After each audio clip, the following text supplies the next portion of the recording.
ছোলা বা চানা আগের রাতে ভিজিয়ে রেখেছিলাম, পরের দিন সকালে নুন হলুদ শুকনো লঙ্কার গুঁড়ো দিয়ে সাথে আলু দিয়ে সিদ্ধ করে নিয়েছি। এবার একটা মশলার পেস্ট রেডি করে নেব। টমেটো আদা রসুন পেঁয়াজ শুকনো লঙ্কা দিয়ে একটা পেস্ট রেডি করে নেব। আর ওইদিকে কড়াই বসিয়ে দিয়ে দিলাম, তেল দিয়ে দিলাম, জিরে ফোড়ন দিয়ে পেঁয়াজ আর শুকনো লঙ্কা দিয়ে একটু ভেজে নেব। এবার যে মশলার পেস্টটা রেডি করেছিলাম সেটা দিয়ে দিলাম, এর মধ্যে জিরে গুঁড়ো আর হলুদ দিয়ে মশলাটাকে কষিয়ে সেদ্ধ করে রাখা ছোলাটা দিয়ে দিলাম। আর সেদ্ধ করার সময় যে জল দিয়েছিলাম সেই জলটাও দিয়ে দিলাম। আর দিয়ে দিলাম সেদ্ধ করে রাখা আলু। এবার দিয়ে দেব গরম মশলার পাউডার, ধনেপাতা দিয়ে নামিয়ে নেব। খুবই সহজে হেলদি আর ইয়াম্মি একটা পারফেক্ট ব্রেকফাস্ট।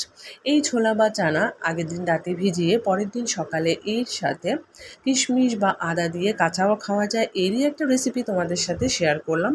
ভিডিওটা যদি ভালো লাগে লাইক কমেন্ট শেয়ার করে পাশে থেকো। আর যারা তোমরা এখনও আমার চ্যানেলটা সাবস্ক্রাইব করোনি, সাবস্ক্রাইব করে রেখো নিত্য নতুন রেসিপি দেখার জন্য।